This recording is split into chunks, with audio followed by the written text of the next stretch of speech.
வேத வெற்பு என்னும் வேங்கடமாமலை. வேதங்களுடைய சொரூபமாக வேங்கடமாமலை இருக்கிறது என்பது ஆழ்வார் பாசனம். And no one knows the time. நீங்கெல்லாம் அமெரிக்காவில் போனீங்கன்னா கிராண்ட் கேனியன் கூட்டு போவாங்க. The Grand Canyon is supposed to be the oldest mountain range. Because we are idiots, we don't know to market ourselves. Tirupati பத்தி தெரியாம இருக்கு ஜனங்களுக்கு. திருப்பதியில பாபநாசம் டேமுக்கு மேல போனீங்கன்னா ஓல்டஸ்ட் ஒரு ஹில் ஃபாரஸ்ட் இருக்கு. செம அப்படியே கிரானைட் மாதிரி இருக்கும். அதாவது கல்லே கிரானைட் மாதிரி இருக்கும். நல்லா ஒரு 500 அடியில இருந்தெல்லாம் வாட்டர் ஃபால் போட்டுக்கிட்டே இருக்கும். ராமகிருஷ்ண தீர்த்தம், குமாரதாரா, தும்புரு தீர்த்தம், இப்படி நிறைய தீர்த்த கட்டங்கள் இருக்கு. வருஷத்துக்கு ஒரு நாள் அங்க போய் கோயில்காரங்கெல்லாம் தீர்த்தம் கொண்டு வந்து பெருமாளுக்கு அபிஷேகம் பண்ணுவாங்க. Very ancient. அண்ட் அது கிராண்ட் கேனியனை விட பழசு. நம்ம ஆளுங்களுக்கு மார்க்கெட் பண்ண தெரியாம அவன் அதை வச்சு பீக்கினு இருந்தான். இதான் உண்மை. நேர்ல போய் பார்க்கறவங்களுக்கு தெரியும் எவ்வளோ ஏன்ஷியண்டா இருக்கு அந்த ராக்ஸ். அதுக்கு பேரே சிலா தோரணம். சிலா தோரணம்னா என்ன? சிலான்னா கல்லு, சிலை, சிலா. தோரணம்னா கல்லு தோரணம் மாதிரி இருக்கிறதுனால சிலா தோரணம். அங்க நிறைய தவம் செய்தவர்கள் எண்ணிக்கை இருந்துகிட்டு இருக்கிறார். கந்த புராணம் முருகப்பெருமான் அடி எடுத்து கொடுத்து திகழ சக்கரம் ஐந்துடையான்னு கச்சியப்ப சிவாச்சாரியார் காஞ்சிபுரத்துல எழுதணும். அதுல முருகன் என்னெல்லாம் பண்ணாருன்னு வரிசையா வர்ணிக்கிற போது, ஏன்னா முருகனை அடி எடுத்து கொடுத்தாரு, அதான் சொல்றேன். அவர் வடநாட்டுல இருந்து நேர சூரபத்மனை வலிக்கிறதுக்கு வராராம். இப்ப திருப்பதி வழியா வர்ற போது பண்டு தான் உறைந்த வேங்கடப்பதியை தான் பார்த்தான்ங்கிற வார்த்தை யூஸ் பண்ற. பண்டுன்னா பழைய காலத்துல தான் தாம் செய்த உறைந்த திருப்பதியை தானே பார்த்தாரு அப்படிங்கிற வார்த்தை இருக்காங்க. அந்த முருகனுக்கு அங்க முருகனை தாம் பண்ணியிருப்பாரு. அதனாலதான் திருப்பதி பெருமாளுக்கு இன்னொரு பேர் என்ன? பாலாஜி. பாலாஜின்னா என்ன? குமரன், குமாரன்.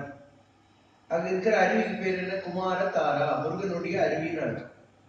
சாமிக்கு வெளியே இருக்கிற புஷ்கரணிக்கு என்ன பேரு? சுவாமி புஷ்கரணி, சுவாமி சுவாமிநாதன் அப்படின்னு அர்த்தம். நார்மலா விஷ்ணுவா இருந்தா துளசியில அர்ச்சனை பண்ணுவாங்க. ஆனா திருப்பதியில சஹஸ்ர வில்வதள அர்ச்சனைன்னு பண்ணுவாங்க. வில்வத்தினால பண்ணுவாங்க. ஏன்னா அதுல சுப்பிரமணிய அம்சம் கலந்து. தமிழ் இலக்கியத்துல மாலவன் நாள் அப்படின்னா செவ்வாய்க்கிழமை. அப்ப செவ்வாய்க்கிழமைக்குள்ளது யாரு? முருகப்பெருமான். அதனால மாலவன் நாள் பேர் தமிழ் இலக்கியத்துல செவ்வாய். முருகரோடு தொடர்புடையது. நிறைய மகான்கள் ரிஷிகள்லாம் ஆயிரக்கணக்கான வருஷங்களாக யுகங்களாக தவம் செய்த மலைகள். அதாவது நமக்கு திருப்பதி பற்றி தெரிஞ்சிக்க வேண்டிய ஒண்ணு வேதமலை, ரெண்டாவது இந்த மாதிரி நிறைய பேர் தவங்கள் எல்லாம் செய்த. இப்ப திருப்பதி வெங்கடாஜலபதிங்கிறது ஒரு பேக்கேஜ் தான்.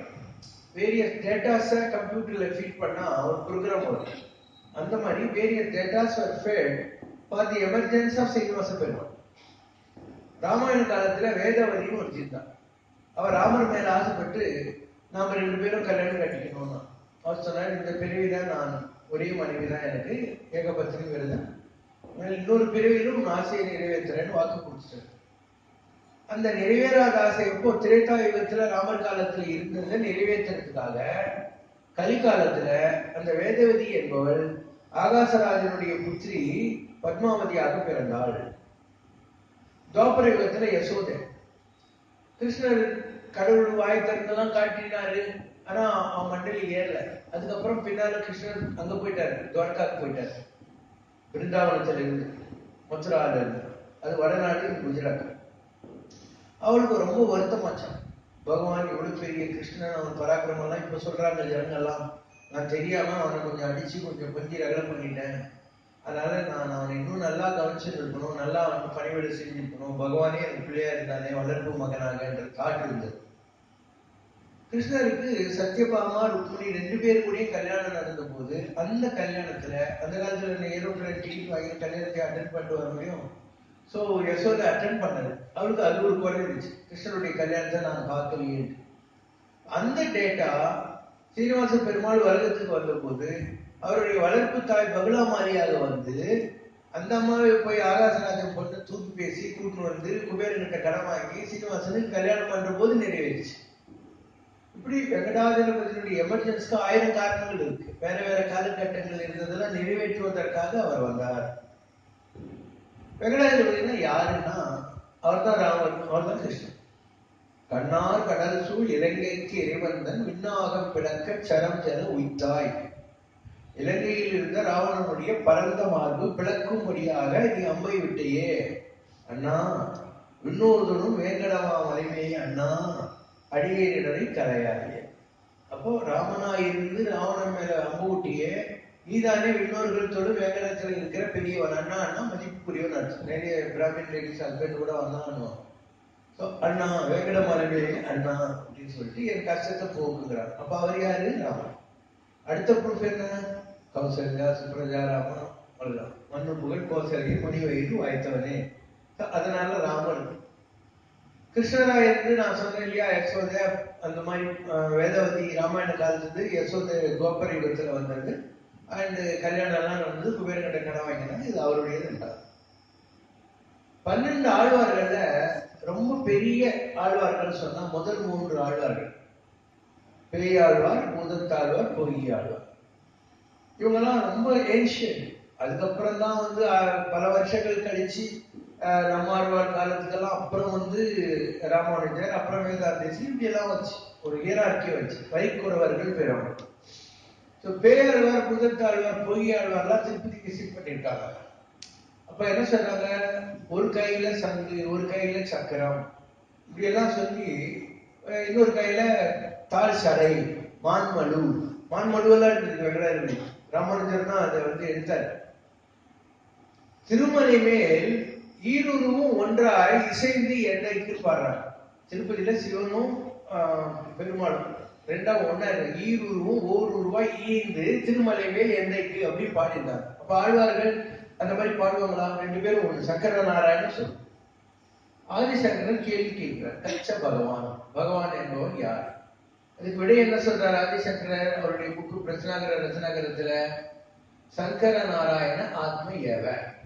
சங்கரனாகவும் நாராயணனாகவும் இருக்கக்கூடிய ஆத்மாக்கு எவன் சொந்தக்காரனோ அவன் தான் பகவான். அப்ப சங்கர நாராயண சொரூபமாக இருக்கிறதுனால வெங்கடாஜலபதி சீனிவாசன் வந்து பகவான். இது அடுத்த லாஜிக். ஏன் இவ்வளவு பேரு திருப்பதிக்கு போறாங்க வராங்க அப்படின்னா, அங்க இப்போ நான் சொல்லியிருக்கேன், ஒவ்வொரு கோயிலையும் ஒரு கிரகத்தை பிளானட்டரி எனர்ஜி தான் ஸ்டோர் ஆகும்னு சொன்னேன். திருப்பதி அப்படி இல்லை, சமஷ்டி தெய்வங்களும் அங்க இருக்கு. பெருமாளுடைய 2 கையில இருக்கிற நாகாபரணம் தான் ராகுக்கு இருக்கு. அண்ட் திங்கக்கிழமையில அவர் சிவனா இருக்காரு, செவ்வாய்க்கிழமையில முருகனா இருக்காரு, புதன்கிழமை நாராயணன் நாள் பேர் இலக்கியத்துல. நாராயணன் நாள்னா நாராயணன் நாள் புதன்கிழமை. வியாழக்கிழமை 2 கண்ணு மேல இருக்கிற நாமத்தை எடுத்துட்டு கண்ணுல நேத்திர திருஷ்டி, குரு பார்க்க கோடி பாவம் கெடுங்கிற மாதிரி. அப்போ தட்சிணாமூர்த்தியா இருக்காரு, குருவா இருக்காரு. 5ஆம் நாள் வெள்ளிக்கிழமை தான் அவருக்கு அபிஷேகம். அபிஷேகத்தை நீங்க பாத்தீங்கன்னா அவருக்கு மஞ்சள் அபிஷேகம் நடக்கும். தலைக்கு பின்னால ஒரு ஜடை இருக்கு. அப்ப அம்பாலா இருக்காரு வெள்ளிக்கிழமையில. இல்லைன்னா ஆம்பளை எங்கேயாவது மஞ்சள் தைச்சு பிடிப்பானா? சேட்டன் அன்னைக்கு அவர் காளி, நரசிம்ம இந்த சொருபங்கள்ல இருக்கிறார். ஞாயிற்றுக்கிழமை சூரிய நாராயணனா இருக்கார். அதனால அவரு சமஷ்டி தெய்வங்களுடைய கலவை. அதான் திருப்பதிக்கு இவ்வளவு பேர் போறதுக்கு, இவ்வளவு பிரఖ్యాதியா இருக்கிறதுக்கான காரணம். அண்ட் ஆக்சுவலா நீங்க சீனிவாச பெருமாளுடைய வாழ்க்கை வரலாற்று படிச்சாலும் சரி, இல்ல பிள்ளையா எடுத்த சீனிவாச மகாத்மியம், வெங்கடேஸ்வர மகாத்மியம் எல்லாம் படிச்சு, வெங்கடேச கல்யாணம் எல்லாம் பாத்தீங்கன்னா அதுல அவர் வாழ்ந்த காலத்துல ஒரு அதிசக்தி பண்ணதே இல்லை. பாபு புத்துக்கடியில உட்காந்துருந்தாரு. அப்போ ஒரு ராஜாவுடைய பால் அங்க போய் டெய்லி தண்ணி வரத பார்த்தா அந்த இடையை அடிச்சான். அதுக்கப்புறம் வந்து மயங்கி விழுந்துட்டான். அவன் போய் ராஜா கிட்ட சொல்றான். ராஜா இந்த அதிசயம் பாக்குறாரு. அது உள்ள இருக்கிற வெங்கடாஜலபதி தாவத்துல இருக்கிறாரு. இப்போ அவர் தலைமையிலையும் அடிச்ச அடி இருக்கு. வெங்கடாஜலபதி சாபம் கொடுத்துறாரு, நீ வேதாளமா சுத்திக்கிட்டு எனக்கு என்னி கல்யாணம் ஆகும் அன்னைக்கு இந்த பேய் சொல்லுமோ போகும்னு சொல்லிட்டாரு. இதை தவிர ஒரு அதிசயமும் சீனிவாசன் பண்ணதே இல்லை அவர் இருந்த காலத்துல. அவர் அந்த பத்மாவதியை கல்யாணம் பண்ணிக்கிட்டு உடனே நாரதர் போய் சிந்து கூட்டுவாரு மகாலட்சுமி கிட்ட, உங்க வீட்டுக்காரன் இங்க மெட்ராஸ்ல போய் இது இந்தியாவில போய் ஒரு கல்யாணம் கட்டின்னு இருந்தாங்க. அந்த அம்மா வந்து சண்டை போடுது. அவங்க 2 பேரும் சண்டை போடுறாங்க. அவர் குடும்பமே நினைச்சிட பாவம். கல்யாணம் ஆன அன்னைக்கே முதல் வைக்க போட்டு அப்பேட்டி. அதனால அவங்க 2 பேரும் சண்டை போட்டு இருக்கிற போது இவர் அப்படியே போய் கதை இதான் வேண்டாம் கதை. அதுக்கப்புறம் அந்த அம்மா போய் நான் கீழ் திருப்பதியில இருந்துக்கிறேன்டா, இந்த அம்மா நான் மாடல உட்காந்துக்கிறேன்னு சொல்லிட்டா தீர்ந்து போச்சுக்காங்க. அதுக்கப்புறம் தான் அவருக்கு லீகல் ஆச்சு. கலியுகத்து கடவுளா வந்தாரு, ஜனங்களுக்கெல்லாம் நிறைய நல்லது செய்யறாரு. அதனால அந்த ஜனங்கள்லாம் போறாங்க, வெடிகால 1:30 மணிக்கு ஈர துணி கட்டிட்டு போனாங்க, ஒரு கியூல நிக்க வச்சு 3 மணிக்கு அகப்பிரஷனம் பண்ண சொல்றாங்க. சம்டைம்ஸ் தரிசனம் கொடுப்பாங்க, சம்டைம்ஸ் அது கூட கொடுக்க மாட்டாங்க. அந்த தரிசனம் கூட கிட்ட போயிருக்காது, கருடாழ்வார்கிட்ட இருந்து அப்படியே அடிச்சு விட்டுருவாங்க. அதுக்கப்புறம் பாத்தீங்கன்னா அவன் ஷாம்பு போட்டு என்னென்னமோ கிராப் எல்லாம் பண்ணி இப்படி வெட்டி அப்படி வெட்டி வளர்க்கிற முடியும் அங்க போய் ஜம்முன்னு விட்டுறாங்க. அதான் அந்த வழிபாடுகளே, ஏழையும் போறான், பணக்காரனும் போறான், எல்லாரும் போறாங்க, 2 பேரும் போறாங்க. அண்ட் எந்த ஜாதியும் கிடையாது, எந்த இதுவும் கிடையாது இல்லையா. அப்படி பேரியர்ஸ் எல்லாம் தாண்டின ஒரு சுவாமியா இருக்கிறார் கலியுகத்துல. அண்ட் நிறைய அதிசயங்களை செஞ்சுக்கிட்டே இருக்காரு. 1934 கடப்பா கோர்ட்ல ஒரு கேஸ் வச்சு, இன்னைக்கும் அது இருக்கு, கெசட்ல இருக்கு. வெள்ளக்கார ஜட்ஜ் ஒரு ஆள் என்ன பண்ணா 3000 ரூபாய் கடன் வாங்கியிருந்தான். அதை திருப்பி கொடுக்கறதுக்கு போற போது அந்த லெண்டர், மணி லெண்டர் ப்ரோனோட்டிப் கிட்ட இல்ல, எங்க கணக்குள்ள வந்தப்பறம் சாவி வரும், அப்போ வாங்கிக்கோன்றான். என்னங்க அவங்க மேல நம்பிக்கை இல்லையான்ட்டு 3000 கொடுத்துட்டு வாங்காது போயிடறான். இவனுக்கு புத்தி கேட்டு போகுது. இவன் அதுக்கப்புறம் நீ எனக்கு கொடுக்கவே இல்லைன்ட்டான் காசு. இது கோர்ட்ல கேஸ் ஆகும். அப்போ இவன் கேஸ்ல போய் நிக்கிறான், யாரு பறி கொடுத்தவன். வெள்ளக்கார ஜட்ஜி கேட்கிறான், நீ பணம் கொடுத்துட்டேன்னு சொல்றியே, யாரு கொடுக்கணும்? அவன் தலையில வச்சுன்னு அந்த வெங்கடாஜலபதி தான். வெள்ளக்கார வெங்கடாஜலபதியை கண்டானா சுப்பிரமணியன் கண்டான். அவன் சம்மன் ஆச்சு வெங்கடாஜலபதி, திருப்பதியின் சம்மன் ஆச்சு. அடுத்த ஹியரிங்ல கருப்பா 45 வயசுல ஒருத்தர் கூண்ல ஏறி இருக்கிறார். பேரு வெங்கடாஜலபதி. நான் கொடுத்தது உனக்கு தெரியுமா? தெரியும். என்ன ஆதாரம்? அந்த மணி லெண்டருடைய வீட்டுல பீரோல போனா ஒரு பச்சை புடவை இருக்கு, அதுக்குள்ள இந்த மாதிரி துட்டு இருக்கு. ஜட்ஜி சொல்றான், ஒரு போலீஸ்காரன், நீ போய் பார்த்துட்டு வாங்க, இருக்கு. அதுதான் இது இருக்கு, ரெக்கார்ட்ல இருக்கிற ஒரு விஷயம் இது. அதே மாதிரி ஹாத்திராம் பாபான்னு வச்சிருந்தார். அவர் அங்க ஒரு கோசாலை நடத்திக்கிட்டு இருந்தார் திருமலை மேல. பெரிய பெருமாள் பக்தர். ஆனால் பெருமாள் என்ன பண்ணுவாரு, நைட்ல அவர்கிட்ட உட்காந்து ஆயுத விளையாடின்னு இருப்பார். அங்க இருக்கிற ராஜா இருக்கான் இல்லையா, அவனுக்கு கோவம் ஆத்திராம் பாபா சொல்றது உண்மையா இல்லையான்னு பார்த்துட்டு இவனை ஜெயில போடுங்க, நீங்க நைட்டுக்குள்ள இவன் 1000 கரும்பு தின்னு காட்ட மாட்டான். அப்ப வெங்கடாஜலபதி யானை வடிவத்தில் நைட்டோட நைட்டு 1000 கரும்பையும் தின்னு முடிச்சார். அப்புறம் தொண்டமான் சக்கரவர்த்தின்னு ஒருத்தர் சோழ ராஜா, அவன் தோத்து போன காலம் வந்த போது சாமி தன்னுடைய சங்கு சக்கரத்தை அனுப்பிச்சாருன்னு சொல்லுவாங்க. அது ஜனங்களுக்கு புரியல. ராமானுஜர் இருந்த போது அவர்கிட்ட கூடத்தாழ்வான், முதலியாண்டான்னு 2 பேர் இருக்காங்க. அவங்க 2 பேரையும் ராமானுஜருடைய சங்கு சக்கரம் சொல்றது வைஷ்ணவத்துல பద్ధதி. அந்த மாதிரி பெருமாள் சங்கு சக்கரத்தை அனுப்பிச்சாருன்னா, எப்படி ஐயப்ப சாமி பெரிய கருப்பு சாமி சிறிய கருப்பு சாமி வச்சிருக்காரோ, அப்படி வெங்கடாஜலபதி தன்னுடைய 2 லெப்டினன்ட்ஸ நீ போய் அவனுக்கு ஹெல்ப் பண்ணிட்டு வா அப்படின்னு அனுப்பிச்சாரு. இதுதான் அதுல இருக்கிற விஷயம். ஜனங்க அது தெரியாம அவர் சங்கி சக்கரத்தை அனுப்பிச்சாரு சண்டிக்கு அப்படிலாம். இன்னொரு கன்ஃபியூஷன் என்ன வருது வெங்கடாஜலபதி கையிலன்னா, கோவிந்தராஜ பெருமாள் அப்படின்னா, கோவிந்தராஜன் ஒரு ராஜா, நடராஜன் ராஜா, தியாகராஜன் ராஜா, அவங்க எல்லாம் மனுஷங்க, சுந்தரராஜன் ராஜா. அந்த ராஜாவுடைய உடம்புல அந்த வெங்கடேஸ்வர சுவாமியோட சக்தி இருந்தது. இப்ப என் உடம்புல அவர் சக்தி இல்லையா, அந்த மாதிரி தெரிஞ்சு. அதான் அண்ட் அந்த ராஜா வேட்டைக்கெல்லாம் போற போது அவன் என்ன பண்ணிருக்கான், நாங்கெல்லாம் காட்டுக்கு போனோம். அப்ப அங்க இருக்கிற எங்க கூட ஒரு ஆள் விறகு வெட்டுறவன் சொன்னான், ఇక్కడ గోవిందరాజ స్వామి వేటకన్ని వెళ్ళి వచ్చి బంగారు చాప వెండి చాప అన్ని వదిలారు அப்படின்னு. நானும் மண்டையை உடச்சிக்கிட்டு என்னடா சொல்றான்னு பார்த்தேன். நீங்க எல்லாம் அக்வேரியத்துக்கு இல்லை அண்டர் வாட்டர் வேட்டுக்கு போனீங்கன்னா கோல்டன் ஃபிஷ் சில்வர் ஃபிஷ் இருக்கிறது அதுதான். ஜனங்களுக்கு எவ்வளவு கன்ஃபியூஷன் எல்லாம் வருது ஆன்மீகத்துல. நம்ப முடியாத விஷயங்கள் ஏன் கற்பனை பண்ணிக்கிறாங்கன்னா, ஒரு ஜெனியூன் ட்ரூத்தை இவங்களுக்கு புரிஞ்சுக்க முடியுது. ஸோ கோல்டன் ஃபிஷ் சில்வர் ஃபிஷ்ஷை கொண்டாந்து எங்க இருக்கோ கோவிந்தராஜன் காடு அங்க விட்டுருக்கிறார். அந்த காலத்துல ஒரு கோட்டை இருந்துச்சு, சந்திரகிரி கோட்டை பேரு. அங்க ராஜாவா இருந்தாரு, நடராஜன் ராஜாவா இருந்தாரு, சுந்தர் ராஜா அப்படின்னா, தியாகராஜா அப்படின்னா, எல்லாம் ராஜாக்களா இருந்தாங்க. தியாகராஜன் அது எப்படி நடக்குது? அந்த காலத்துல ராஜாக்கு தான் பவர்ஃபுல், பிரைம் மினிஸ்டர் பிரசிடென்டா இருந்தாங்க. அதுல யாராவது ஒருத்தன் பக்தி சக்தியா இருந்தாங்கன்னா அந்த எனர்ஜி அவங்க உடம்புல ஜனங்களுக்கு நல்லது. அதனாலதான் அந்த காலத்துல இருந்த ஜனங்க கடவுளை கும்பிட மாட்டாங்க, ராஜாவையே கடவுளா கும்பிடுவாங்க. அந்த அளவுக்கு யோகியமானவங்களாம் ஒரு காலத்துல இருந்தாங்க. ஸோ தொண்டமான் சக்கரவர்த்தி தொண்டமான் சக்கரவர்த்தி என்ன பண்ணுவான், தங்க வில்வத்தை சாமி காலில் போடுறதுக்கு அர்ச்சனை கொடுத்தான். ஐயங்கார பூஜை பண்ற போது அதுல மண்ணுல பண்ண பூவெல்லாம் வந்து விடும். அவனுக்கு கடுப்பாய் போகுது, இது என்ன இது பேய் பிசாசு வேலையா என்னன்னு தெரியலன்னு சொல்லிட்டு ஒருத்தர் நினைச்சு பாக்குறான். அவங்க சொல்றாங்க, நம்பின்னு ஒரு பயம் இருக்கிறான், அவன் வெங்கடாதிபதியோட பக்தன், டெய்லி மண்ணு பானை சட்டி எல்லாம் பண்ணி முடிச்சு மீந்து பானை களிமண்ல ஒவ்வொரு நாள் நைட்டும் அவன் பூ பண்ணி வெங்கடாதிபதி நினைச்சு அப்பா உன் பாதத்துல போடுறேன்னு சொல்லி போடுறான். அதான் பெருமாள் பாதத்துல வந்து விழுது. அப்புறம் அவனை தேடி கண்டுபிடிச்சு கொண்டாந்து அது நெஜம்தான்றது ப்ரூவ் பண்ணான். இப்ப அண்மை காலத்துல கர்நாடகால இருந்து ஒரு செருப்பு தைக்கிற தொழிலாளி அவனுடைய குடும்பம் திருப்பதிக்கு போறாங்க. 108 சவரன்ல ஒரு காசு மாலை பண்ணி எடுத்துட்டு போயிட்டு பெருமாளுக்கு சாத்தணும்னா கோயில்காரங்க சொன்னாங்க, இதை சாத்துறதுக்கு ஒரு சார்ஜ் கட்டணும். அவங்க எல்லாம் நடுரோட்ல படுத்துட்டாங்க. இனிமே எங்களால ஒண்ணுமே பண்ண முடியாது. அப்ப கோயில் எக்ஸிக்யூட்டிவ் ஆஃபீஸர் வந்து உங்களுக்கு என்ன ப்ராப்ளம் சொன்னா, நான் ஒரு 7 செருப்பு தைக்கிற தொழிலாளி, பெருமாள் என் கனவுல வந்து எனக்கு 108 சவரன்ல காசு மாலை பண்றேன்னு வேண்டிக்கிட்டு மறந்து போயிட்டேன் போன ஜென்மத்துல, இந்த ஜென்மத்துல பண்ணுன்னு சொன்னாரு, நான் எங்க நம்ம கிட்ட சொல்ல போறாரு அப்படின்னு திருப்பி வந்து கேட்டுட்டே இருந்தாரு கனவுல. சரின்னு நாங்க குடும்பத்துல 3 வேளை சாப்பிடறத நிப்பாட்டி 1 வேளை சாப்பிட்டோம், இன்னும் ஹார்ட் ஒர்க் பண்ணோம். 34 வருஷம் ஆச்சு எங்களுக்கு 108 சவரன் சேர்க்கறதுக்கு, கொலை பட்டியல. அதுக்கு போய் நீங்க ஃபைன் காட்ட சொல்றீங்க திருப்பி கடவுளுக்கு சாத்துறதுக்கு.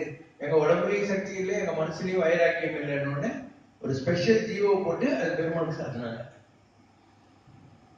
ராமானுஜர் இங்க இருந்தார் காஞ்சிபுரத்துல.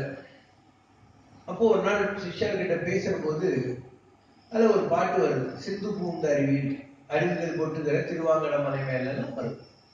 ராமன் சொல்றாரு, வெங்கடாஜலபதி மலை மேல இருக்காரு, அவருக்கு புஷ்ப கரிங்கியம் செய்யறதுக்கு ஒரு ஆள் நான் அனுப்பணும்னு ஆசைப்படுறேன், உங்களை யார் குறைக்கும்? இவங்க எல்லாம் ஜாலியா மனத்துல உட்காந்து புளிசாதம் பொங்கல் சாப்பிடுறாங்க, தனியா எல்லாரையும் விட்டு அங்க போய் ஏன் இருக்கணுங்கிற மாதிரி எல்லாரும் முஞ்சி முடிக்கணும். அது அனந்த ஆழ்வா 10 மாசம் நான் போற சாதிகளேன்னா ராமானுஜர் உத்தரவு. அனந்த ஆழ்வா நான் வாய்ப்பு எல்லாம் அங்க போனாங்க திருப்பதி. பூ தோட்டத்துக்கு தண்ணி கஷ்டமா இருந்துச்சு. ஏன்னா ஒவ்வொரு நாளும் இவன் பூ எடுத்துக்கிட்டு மாலை கட்டிக்கிட்டு மலை ஏறி போய் பெருமாள் கொள்ளும். ராமானுஜர் காலம் இப்போ 1000 வருஷத்துக்கு முன்னால. ஸோ என்ன பண்ணா, ஒரு கிணறு வெட்ட ஆரம்பிச்சு. வெங்கடாஜலபதி என்ன பண்ணாரு, ஒரு சின்ன பையனா வந்து இவரை வெட்டி எடுக்கிற மண்ணை கொண்டு போய் போட ஆரம்பிச்சார். சொன்னார், படவாராஸ்கர், நான் வந்து புண்ணிய சேர்க்கறதுக்கு ஏதோ பண்ணிட்டு இருக்கேன், உன்னை யார் என்ன டிஸ்டர்ப் பண்ண சொல்லு, ஓட்டு போக முடியும். அவர் இப்படி போயிடுறாரு. இவருடைய கர்ப்பிணியான மனைவி மண்ணை தூக்கி இங்கிருந்து இப்படி போய் அப்படி செலுத்துக்கிட்டு திரும்புறாங்க. ஆனா கிருஷ்ணன் ஓடி வந்துடுறா. இவருக்கு டவுட் வந்து அங்க பார்த்தா அந்த பையன் நம்ம கிட்ட பயந்து கொட்டின்னு இருக்காங்க. கையில இருந்த கடப்பாறையில ஒரு அடி அடிக்கிறாரு இந்த இடத்துல. படவா நான் வேணாம்னா இங்க வந்து எனக்கு தொந்தரவு கொடுக்குறியான்னு. மறுநாள் காத்தால திருப்பதியில கோயிலை திறந்து பார்த்தா வெங்கடாஜலபதி இந்த இடத்துல ரத்தம் கொட்டிக்கிட்டு. அதை அடிக்கிறதுக்காக கொஞ்சம் பச்சை கற்பூரம் தெரிச்சு இங்க அப்பனாங்க.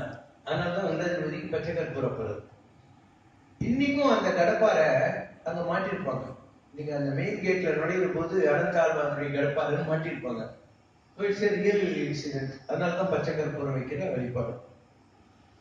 அனந்தாழ்வான் பூ எடுத்துக்கிட்டு போற காலத்துல ஒரு நாள் வர பாம்பு கடிச்சிச்சு. அந்த பாம்பு கடியோட அவன் மாலை எடுத்துக்கிட்டு மேல போய் அங்க இருக்கிற பட்டாச்சாரியார் கிட்ட கொடுக்குறான். அவர் சொல்றாரு, என்ன அனந்தா, பாம்பு கடிச்சிருக்கு, அது வைத்தியம் பண்ணிக்காம இவ்வளவு அவசரமா உன்னை யார் வர சொன்னது அப்படின்னு. அதுக்கு அனந்தாழ்வான் சொன்னான், ஒருவேளை நான் வழியிலே சேர்த்து போயிருந்தா நீங்கெல்லாம் வந்து என்னை பிடிப்பாட்டி கோயந்தா போட்டு பெருமாள் கிட்ட அனுப்பிச்சு போயிருந்தோம். நான் எப்படியும் பல கட்சின்னு வந்து சேர்ந்துட்டேன், இப்பயும் கோயந்தாதான், அப்பயும் கோயந்தாதான். அப்படி ஒரு வைராக்கியத்தோடு இருந்த அனந்தாழ்வான். அதனாலதான் வெங்கடாஜலபதி கோயிலுக்கு அந்த பிரிட்ஜ் வழியா நீங்க போகும்போது ரைட் சைட்ல ஒரு கோயில் இருக்கும். அது அனந்தாழ்வானுடைய கோயில், அனந்தாழ்வானுடைய சன்னிதியாக. இதெல்லாம் வேரியஸ் இன்சிடென்ட்ஸ் அபவுட் வெங்கடாஜலபதி. காலஞானம் ஒரு புக்கு, அது எழுதினவர் வீரபரமேந்திர சுவாமிகள். அவர் வந்து ஃபியூச்சர்ல என்னெல்லாம் நடக்குங்கிறத பத்தி எல்லாம் ப்ரெடிக்ஷன்ஸ் கொடுத்தார். லைக் நாஸ்ட்ராடமஸ் அந்த மாதிரி நிறைய பேர் ப்ரொஃபசிஸ் கொடுத்துருக்காங்க. அதுல அவர் அந்த மாதிரி அவர் எழுதின காலஞான புக்கு ஒரு பெரிய ஐஏஎஸ் ஆபீசர், வேதிக் பிஹெச்டி, டாக்டர் வேதவியாஸ் ஐஏஎஸ் பிஹெச்டின்னு ஹைதராபாத்லயும் பெங்களூர்லயும் வேதிக் யூனிவர்சிட்டின்னு வச்சு பப்ளிஷ் பண்ணியிருக்காரு. அவருக்கு அது எப்படி கிடைச்சது? அவர் சப் கலெக்டரா இருந்தார். அப்ப நந்தியாளுங்கிற ஊருக்கு இன்ஸ்பெக்ஷனுக்கு போறாரு. போர் அடிக்கிறேன், புக்கு ஸ்டாலுக்குள்ள போய் ஒரு புக்கை பார்க்கறாங்க. நல்லா பழுப்பு காகிதம், சாணி காகிதம், அதுல கொட்டை எழுத்துல இருக்கிற ஒரு புக் இருக்கு. அதை இப்படி விரிக்கிறாரு. பார்த்தா நந்தியால ஒரு பன்னி ஆணைக்குட்டி போடுன்னு இதெல்லாம் ஒரு புக்குன்னு எழுதுறாரு மாதிரி மூடி வைக்கிறாரு. தாசில்தார் ஜீப்ல இறங்கி, சார் சார் வாங்க, மார்க்கெட்ல ஒரே கூட்டமா இருக்கு, ஒரு அதிசயம் நடந்துருக்கு. என்னங்கிறாரு? ஒரு பன்னி ஆணைக்குட்டி போடு. மிரண்டுறாரு. என்ன நீ பார்த்து வர்ற, இந்த புக் எடுக்கிற, அதுல இருக்கிறது சாட்சி கிடைக்கிறது. மறுநாள் காத்தால ஒரு வயசான கிழமை அவர் தங்கி இருக்கிற ரூமுக்கு வெளியே வந்துட்டு, உங்களை பார்த்தே ஆகும் முரண்டு பிடிச்சி அவர்கிட்ட ஒரு கட்டு ஓலைகளை கொடுக்குறான். என்னன்ற சொல்றான், நான் வந்து கொள்ளு பேரன் பிரம்ம சாமிகளுக்கு, என் கனவுல அவர் உங்ககிட்ட இதை கொண்டு போய் கொடுக்க சொல்லிட்டாரு அப்படின்னு. அதான் காரணம். அவர் தான் அதெல்லாம் பப்ளிஷ் பண்ணவர். அதுல எல்லாமே நடந்துகிட்டு, அவர் என்ன சொன்னாரோ எல்லாம் நடந்துட்டு. அதுல என்ன சொன்னார் அவரு? விதவிகள் எல்லாம் அரசாழ்வார்கள் நடந்தது நீங்களே பாத்தீங்க. அரிதாரம் பூசினவங்க எல்லாம் அரசால வந்துடுவாங்க. எம்ஜிஆர் பாத்தீங்க, ஜெயலலிதா பாத்தீங்க, என்டிஆர் பாத்தீங்க, சத்ருகன் சின்ஹா பாத்தீங்க, எல்லாம் வந்தாங்க. பொம்பளைங்க எல்லாம் பேண்ட் எல்லாம் பாத்தீங்கன்னா ஆம்பளைங்க மாதிரி ஆபீஸ்க்கு எல்லாம் போவாங்கன்னா நடந்துகிட்டு இருக்கு. எல்லா இடத்துலயும் இன்னைக்கு அவங்க ஆம்பளைங்க மாதிரியே எல்லாம் இருப்பாங்க நடந்துகிட்டு அப்படின்னு சொன்னாங்க. அதுக்கப்புறம் என்ன சொன்னாரு? பெரிய வெள்ளம் ஸ்ரீசைல கோயிலுடைய கோபுரம் தண்ணியில முழுகும். இப்போ ஒரு 4-5 வருஷத்துக்கு முன்னால பெரிய வெள்ளம் ஸ்ரீசைல கோபுரமே முழுகி போச்சு. அது மேல காக்கா உட்கார்ற மாதிரி ஆகி போச்சு. மந்திராலயம் கோயில் ஃபுல்லா தண்ணியில போயிட்டு, மடாஜி ஹெலிகாப்டர் வர வச்சுன்னு ராமரை விக்கிரகத்தை வச்சுக்கின்னு தனியா போய் உட்கார்ந்து பூஜை பண்ண ஆரம்பிச்சார். அதுக்கப்புறம் 30 கோடி கவர்மெண்ட்ல கர்நாடகாவும் ஆந்திராவும் சேர்த்து கொடுத்து, அவங்க இனிமே தண்ணி வராத அளவுக்கு ஹைரைஸ் காம்பவுண்ட் போட்டுதான் மந்திராலயத்தை ரெனோவேட் பண்ணாங்க. அதெல்லாம் நடந்துச்சு. திருப்பதிக்கு செல்லும் பாதை அடைந்து போகும். தேவர்கள் தான் பூஜை பண்ணக்கூடிய காலம் வரும், மனுஷர்கள் எல்லாம் போக முடியாத ஒரு காலம் வரும். ஒரு 7 வருஷத்துக்கு முன்னாடி நீங்க பேப்பர் எடுத்து பாத்தீங்கன்னா அது இருக்கும். இந்த மாதிரி மலைப்பாதை அடைஞ்சு போய் 3 நாளைக்கு யாருமே இருந்து அங்க போக முடியாத மாதிரி ஒரு காலம் வந்துச்சு. வரக்கூடிய காலத்துல திருப்பதி மூலஸ்தானத்தில் இருக்கிற சக்தி தெற்கு நோக்கி நகர்ந்து ஒரு மனிதனுடைய உடலில் வாசம் செய்ய ஆரம்பிக்கும். சவுத்துக்கு வரும். திருப்பதி தான் வடக்கு, சவுத்துக்கு வரும். ஒரு மனுஷனுடைய உடம்புல அந்த எனர்ஜி வரும் அப்படின்னு சாஸ்திரத்தில் அவர் எழுதி வச்சுட்டு போயிருக்காரு. இதெல்லாம் கால ஞானத்தில் வந்த வெங்கடாஜலபதி சம்பந்தப்பட்ட விஷயங்கள். அண்ட் திருப்பதி சென்று திரும்பி வந்தால் ஒரு திருப்பம் பிறக்குதலாங்கிற மாதிரி நிஜமாவே திருப்பதிக்கு யார் போறாங்களோ அவங்களுக்கு ஒரு சேஞ்ச் வரும், லைஃப் கட்டாயம் வரும். ஆண்டாள் என்ன பண்றா? பெரியார் வெங்கடாஜலபதியை காட்டுறாரு. அந்த 108 சிம்மாசனத்துல 108 பெருமாளை பத்தி வர்ணனை. அப்ப அவ சொல்றா, வேங்கடவர் கென்னென்னை விதித்தனையேங்கிறார். விதித்தனையேங்கிறார். அதாவது வெங்கடாஜலபதி கட்டிக்கிறதுக்கு தானே என்ன உடம்போட படிச்சிருக்கேன் வருடத்துல. ஒரு யாகம் நடக்கிற போது அதுல பூர்ணாவதி தேவர்களுக்கு கொடுக்கணும். அதை நாயும் நரியும் தீக்கின்னு போனா எவ்வளவு கேவலம். அந்த மாதிரி மானிடருக்கு என்று பேச்சுப்படின்னு வாழவில்லேன் கண்டாய் அம்மா நாய். இந்த வருடத்துல என்ன ஒரு மனுஷனை கட்டிக்கிட்டு அவனை ஹக் பண்ற மாதிரியான ஒரு சூழ்நிலைக்கு என்ன கொண்டு வந்துடாத சொல்லிட்டு வேங்கடவர் கென்னென்னை விதித்தனையே அப்படிங்கிற வார்த்தையை பயன்படுத்துறான். அதுக்கப்புறம் வடமதுரையில் இருக்கிற கிருஷ்ணனையும் பார்த்து, திருமாலிருந்து வரை பெருமாளையும் பார்த்து, இருந்தாலும் ரொம்ப ஜெயகாண்டிக்கிறாரு, நமக்கு இப்போ நீ உடம்பு ஒத்து வராதுன்னு கடைசியில ரங்கநாதன் யூனிவர்சிட்டி தேவைப்படுது, ரங்கநாதன் கிட்ட கலந்துப்பான். But one of our 4 choices short list out of 108 also. அவரை பாடாதவங்க இல்லை. ராமானுஜர் திருப்பதிக்கு போறார். ஏன்னா ராமானுஜருடைய மாமா திருமலைன்னு இருக்காரு, பூஜாரி, பெரிய நம்பிகள், திருமலை நம்பிகள். இவர் சொல்றாரு, நான் மலை மேல வரமாட்டேன். எல்லாரும் சொல்றாங்க, நீங்க ஒரு ஆச்சாரியன் நடந்து மலைக்கு வரலன்னா நாளைக்கு பக்தாளுக்கு எப்படி நம்பிக்கை வரும்? அவர் சொல்றாரு, என் கால் மலை மேல படக்கூடாது, ஏன்னா இந்த மலையே பெருமாள் தான் அப்படின்னு சொல்லிட்டு அவர் தவழ்ந்து போனாருன்ற மாதிரி கூட ஒரு கருத்து சொல்லுவோம். கால போக அங்கதான் திருமலை நம்பிகள் என்ன பண்ணாரு, இவருக்கு கோவிந்தாழ்வான் ஒரு சிஷ்யனை கொடுத்தார். கோவிந்தாலாம் பயங்கர சிவபக்தனா இருந்தான், காலஸ்தியில் இருந்தான். அவனுக்கு வைஷ்ணவத்து பற்றை கொடுத்தது ராமானுஜர். திருமலை நம்பிக்கிட்ட இருந்து கோவிந்தாழ்வானை வாங்கிட்டு வராரு. இவனுக்கு ராமானுஜரை பிடிக்கல, திருப்பி ஓடி போறான் திருப்பதிக்கு. பெரிய நம்பிகள் என்ன பண்றாரு, கது சாத்திட்டு அவனை உள்ளே விடுறது இல்லை. திருமலனுடைய வயசு சொல்றான், ஏங்க ஒரு பிள்ளை 3-2 நாளா பசியா இருக்கான், உள்ள கூட விட மாட்டேங்கிறீங்களே. அவன் சொன்னான், நம்ம வீட்டுல ஒரு மாடு இருந்தது, அந்த மாட்டை நாம வித்துட்டோம். அதுக்கப்புறம் அதுக்கு புண்ணாக்கு குளித்தியெல்லாம் யார் போடுவா, யார் வாங்கினானோ அவன் போடுவான். இவன் ராமானுஜருக்கு போட்டு நம்மகிட்டே வந்திருக்கான் அப்படின்னாரு. அந்த அளவுக்கு ஒரு பக்குவமான நிலையை இருந்திருக்காங்க. அதுக்கப்புறம் கோவிந்தாள்லாம் மிகப்பெரிய சிஷ்யனா மாற்றணும் வைக்கும். கோவிந்தாள்லாம் ராமானுஜர்கிட்ட இருந்த போது அவன் கல்யாணம் பண்ணி வைக்கிறாங்க. மறுநாள் காத்தால சம்பந்தி வீட்டுக்காரங்க வந்து சொல்றாங்க, என்னங்க உங்க மாப்பிள்ளை குடும்பமே நடத்தல பொண்ணுகிட்ட. ராமானுஜர் கூப்பிட்டு ஏண்டா அப்படின்னாரு. நான் இருக்கிற ரூம்ல இருட்டா இருக்கணும், லைட்டே இருக்கக்கூடாது, வெளிச்சே இருக்கக்கூடாது, 3ஆம் மனுஷன் இருக்கக்கூடாது, அப்பதான் நான் குடும்பமெல்லாம் நடத்துவேன். ராமானுஜர் சரி இவங்க 2 பேரையும் உள்ள விட்டு வெளியே கூட்டுருவோம், லைட் எல்லாம் உள்ள ஆஃப் பண்ணிட்டு வந்துருவோம். மறுநாளும் அப்படின்னு வருது, மாப்பிள்ளை ஒண்ணும் செய்யலையே. அப்ப அவரை கூப்பிட்டு கேட்கிறாரு, என்ன ஜெகஜோதியா இருக்கார், பெருமாள் பக்கத்துல உட்காந்து 2ஆம் பேருக்கு தவிர 3ஆம் மனுஷன் கூட அவர் உட்காந்து இருக்காரு, எப்படி குடும்பம் நடத்த முடியும்? ராமன் சொன்னான், இவன் குடும்பம் நடத்த மாட்டான், ஆளை விட்டுருவோம் அப்படின்னு. அப்படி பக்குவப்பட்ட நிலையில இருந்தாங்க. ஒரு நாள் எல்லா சிஷியங்களும் பார்க்கிற போது ராமானுஜர் படுக்கையில அவன் உருண்டு இருக்கான். எல்லாரும் போய் கொடுக்குறாங்க ராமானுஜர்கிட்ட. ராமானுஜர் அவனை கூப்பிட்டு ஏன்டா இப்படி பண்றேங்கிறார். நீங்க படுக்க வச்ச உங்களை எறும்பெல்லாம் கடிச்சா என்ன ஆகும், அதான் நான் ட்ரையல் பார்த்துட்டு இருக்கேன். அப்படிப்பட்ட பக்தனாக இருந்தான். ராமானுஜர் திருப்பதி மலை மேல போய் அங்க இருக்கிற பெருமானுக்கு ஒரு மடத்தை ஏற்பாடு பண்ணி அங்க எப்படி எல்லாம் பூஜை பண்ணணும்னு எழுதி வச்சிருக்காரு. Code of conduct manual. இன்னைக்கும் திருப்பதியில அப்படிதான் பூஜை எல்லாம் நடக்குது. என்ன உற்சவம், என்ன வாகனம், எப்படி நைவேத்தியங்கள் எல்லாத்தையும் அவர் எழுதி வச்ச பദ്ധதியில தான் இன்னைக்கு வரைக்கும் போகணும். சிருங்கேரி மடாதிபதி ஒருத்தர் வித்யாரண்ய காலத்துல அங்க விஜயநகர சாம்ராஜ்யத்துக்கு கீழே தான் திருப்பதி இருந்தது. அப்புறம் தான் ரெட்டிஸ் எல்லாம் வந்தாங்க. அப்புறம் தான் அந்த திருப்பதி கோயிலுக்குள்ள நீங்க போற போது 2 பேர் நிற்பாங்கல்ல, 2 வைஃபோட ஒருத்தர் நிற்பான், தலைப்பொண்ணு கட்டிக்கிட்டு பெருமாள் கும்பிடுறது, அவங்களாம் அப்புறம் வந்தாங்க. இன்னும் அவன் பேர் வந்து புட்ட வரும், அந்த மாதிரி ஒரு பேர் வரும், நாச்சியார் மாதிரி பிட்ட பிபி, அவன் பேர் ஏதோ ஒன்று. அவங்களாம் பின்னால வந்தவங்க. முதல்ல விஜயநகர சாம்ராஜ்யம் தான் ரெனோவேட் பண்ணாங்க திருமதி. அப்ப சிருங்கேரி தான் வந்து அவங்களோட குரு. வித்யாரண்ய காலத்திலிருந்து விஜயநகர சாம்ராஜ்யத்துக்கு அரியர்கள் புக்கருக்கு பணம் கொடுத்ததே வித்யாரண்யர் தான். அதனால இன்னைக்கும் திருப்பதியில என்ன சட்டம்னா, சிருங்கேரி மடாதிபதிகள் யாரு போனாலையும் அந்த மெயின் கேட்ல இருந்து அவங்கள பல்லக்குல வச்சு கோயில்காரங்க தூக்கி போய் மூலஸ்தானத்தில் விடணும். வேற எந்த மடாதிபதிக்கும் அந்த அனுகிரகம் கிடைக்கவே இல்லை. அவங்க அந்த காலத்துல செஞ்ச திருப்பணிக்கு மேனுவல் அது கூட இருக்கு, அவங்களுக்கு அந்த மரியாதை கொடுக்கணுங்கிற மாதிரி. வேற என்ன தெரிஞ்சுக்கணும் திருப்பதி பற்றி? நானும் ரொம்ப வருஷமா திருப்பதிக்கு போறேன்.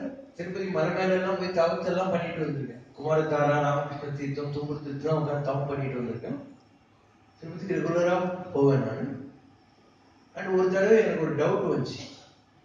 முருகர் மலை மேல இருக்கார், சபரிமலை ஐயப்பன் மலை மேல இருக்கார், நரசிம்மர் மலை மேல இருக்கார், நீயும் மலை மேல இருக்கு, எனக்கு ஒண்ணுமே புரியல அப்படி. நான் இதுக்கு எனக்கு பதில் சொல்றேன்னு சொல்லி கண்ண முடியும் உட்காந்துருக்கேன். அப்போ பட்டாச்சாரியார் ஒருத்தர் வெளியே வந்து, கொண்ட மீது உண்டேதனி நேனே நேனே அப்படின்னு சொல்லிட்டு போயிட்டே இருந்தாரு. மலை மேல இருக்கிறதே எல்லா மலை மேல இருக்கிறவனும் நான் தான். இது எனக்கு கிடைச்ச அனுபவம். நம்ம இங்க கேட்டா பதில் வந்துடும், உள்ள இருந்து சூடா பதில் வந்துடும். கோயில்ல வெங்கடகிருஷ்ண தீட்சிதர்னு ஒருத்தருக்காரு. அவர் வனாவதி முறை சீஃப் பிரிஸ்ட். இன்னொருத்தர் இங்க சிங்கப்பெருமாள் கோயில இருக்காரு. அவர் வந்து மாலக்குலர் பயாலஜில PhD. அவர் வீடு இங்க டி நகர்ல தான். அவர்கிட்ட கேட்டேன் நான், நீங்க PhD-யா இருந்துட்டு அர்ச்சகர் வேலை செய்யறாரு.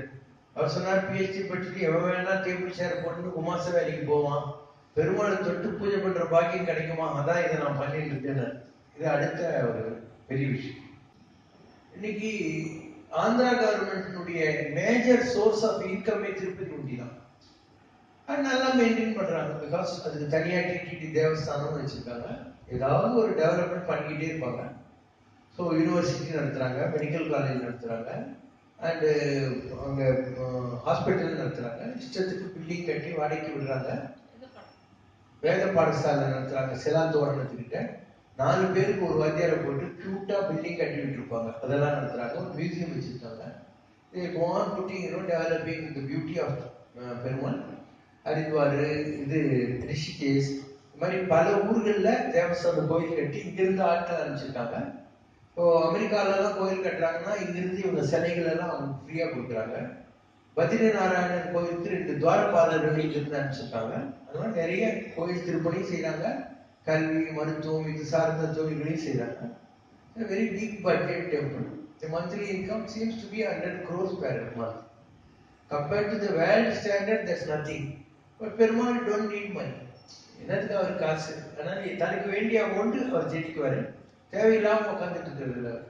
Is not a type of a Lakshmi Mittal or Ambani or Bill Gates to amass wealth for no use. அதனால அவர் தேவையானாலும் அவரே வர வச்சுக்கிறார். So this is precisely that.